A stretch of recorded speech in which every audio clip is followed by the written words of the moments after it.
Stranded, the ultimate survival challenge. Picture this. You're on a plane, suddenly engines fail, you crash land on a remote island, you're alive but alone.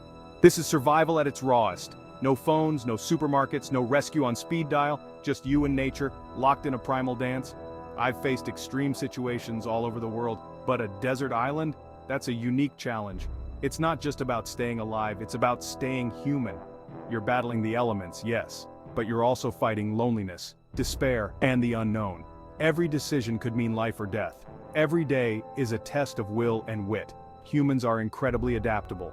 With the right knowledge and mindset, you can turn this nightmare into an adventure.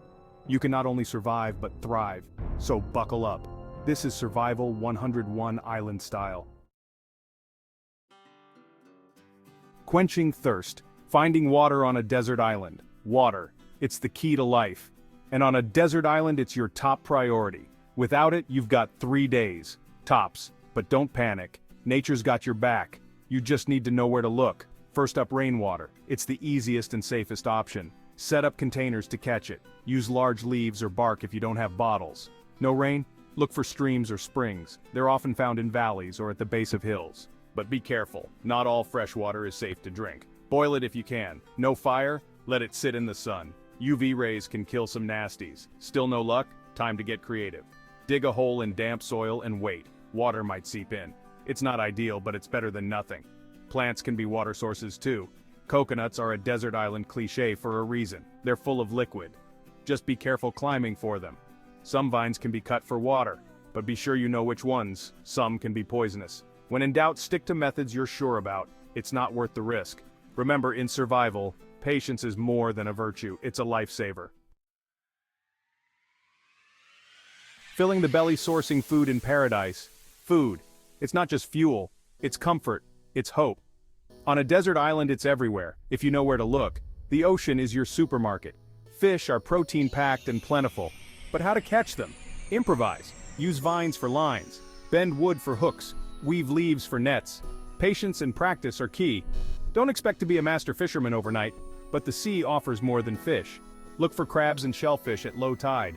They're easy to catch and full of nutrients.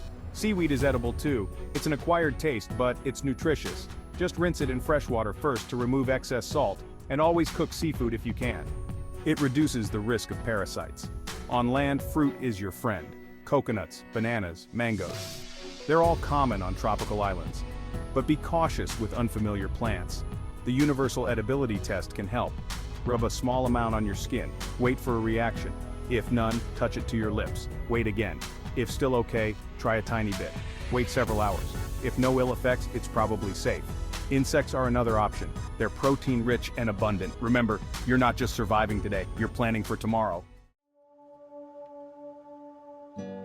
Home sweet home, building shelter from the elements. Shelter. It's more than just a roof over your head. It's your base of operations, your sanctuary. On a desert island, it's crucial for survival. It protects you from sun, rain, and wind. It helps regulate your body temperature, and it gives you a psychological boost. A place to call home, even in the wildest of circumstances. Start simple. Look for natural shelters, caves, rock overhangs, dense bushes. These can provide immediate protection, but be careful. Check for animal inhabitants first. You don't want to fight a bear for your bedroom. If no natural options exist, it's time to build. The classic lean-to is a good start. Find a long, sturdy branch. Lean it against a tree or rock. Cover it with smaller branches and leaves. For a more robust shelter, consider a debris hut. It's like a natural sleeping bag. Start with a ridgepole. Lean shorter branches against it to form a rib cage. Cover with leaves, grass, and moss. Lots of it. You want it thick, at least 2 feet. This creates insulation. It'll keep you warm and dry. Make the inside space small, just big enough to squeeze into. Smaller spaces heat up faster and stay warmer. Section 5, Staying Sharp, Mental Strategies for Isolation. The mind. It's your greatest asset, and your biggest threat. On a desert island, mental strength is as important as physical strength, maybe more so. Isolation can break you if you let it, but it doesn't have to. With the right strategies, you can stay sharp, stay human, stay you. First, establish a routine. Wake up at the same time. Have set times for tasks, for meals, for rest. Structure brings comfort. It gives you a sense of normalcy in an abnormal situation. It helps you focus on the present. on what you can control, not on the vast unknowns that can overwhelm you. Next, keep your mind active. Talk to yourself, out loud. It might feel weird at first, but it helps. It keeps your vocal cords working, it helps you process thoughts and emotions. Write if you can, on bark, on leaves, in the sand. Journal your experiences, your hopes, your fears. It's therapeutic, and who knows, maybe someone will read it someday. Stay creative, build things, make art, sing, dance. The act of creating boosts mood and cognitive function. Section 6. Nature's Fury, dealing with weather extremes. Weather. It can be your best friend or your worst enemy. On a desert island, you're at its mercy, but you're not helpless. Knowledge is power, and preparation is key. First, understand your environment. Is it tropical? Temperate? Each has its challenges. Each requires different strategies. In tropical climates, heat is your main enemy. It can dehydrate you quickly, cause sunburn, even heat stroke. Stay in the shade during the hottest parts of the day. Cover up. Use large leaves as makeshift hats or umbrellas. Take frequent breaks if you must work in the sun. Listen to your body. If you feel dizzy or nauseous, stop and cool down. Rain is another challenge. In the tropics, it can be relentless. It can soak you to the bone. Lower your body temperature dangerously. Make sure your shelter is waterproof. Use overlapping leaves like shingles. Create drainage channels around your shelter. Keep your fire materials dry. Wet wood won't burn when you need it most, but weather isn't all bad. It can be a resource. Rain provides water. Wind can cool you down. Section 7S. S. Signaling for rescue. Rescue. It's the dream that keeps you going, the hope that burns brighter than any signal fire. But hope isn't enough. You need action. You need to make yourself visible, heard, found. Signaling is an art, and in survival, it's one you need to master. First, understand the basics. Size, contrast, movement. These are the keys to being seen. Make your signals big as possible. Use contrasting colors, dark on light, light on dark, and movement catches the eye. Flapping tarps, waving arms, anything that moves stands out from the static background. Fire is your friend. Smoke by day, flame by night. Keep green vegetation ready. It creates thick white smoke, visible for miles. At night, the flame itself is visible, but be careful. Manage your fire, don't let it spread.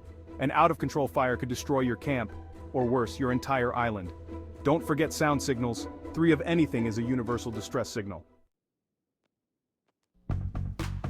Section 8. Survival gear, making the most of what you have. In survival, everything is a tool. Everything has potential. The key is to see it, to unlock that potential. Start with what you have on you. Shoelaces can be cordage, belts can be straps, even the most mundane items can be lifesavers. A credit card can be a cutting edge. A watch crystal can focus sunlight to start a fire, but don't stop there. Look around you. Nature is full of resources. Vines can be rope, rocks can be hammers, shells can be cups or cutting tools. Bamboo is incredibly versatile. It can be used for shelter, tools, even as a water container. The possibilities are endless, limited only by your imagination and ingenuity. Remember, multi-use items are gold. A simple tarp can be shelter, a water collector, a ground cloth, a signal device. A knife is perhaps the most versatile tool.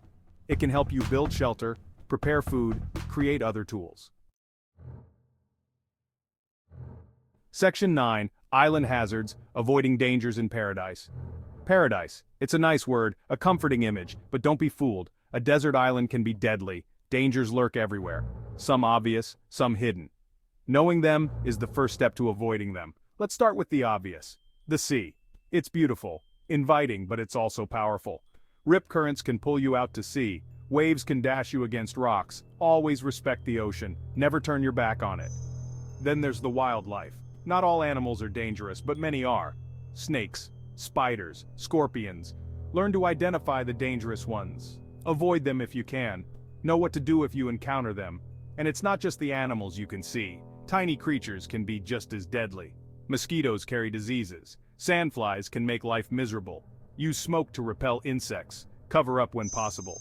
Plants can be hazardous too. Some are poisonous to touch, others to eat. The leaves of 3, let it be rule, is a good start, but it's not foolproof. When in doubt, avoid unknown plants, especially those with milky sap or bright colors. These are often warning signs. But perhaps the most dangerous hazard is complacency. It's easy to let your guard down, to get comfortable. Section 10. Time marches on, maintaining hope and routine. Time. On a desert island, it's both your enemy and your ally. Days can drag, weeks can blur, months can test your sanity. But time also heals.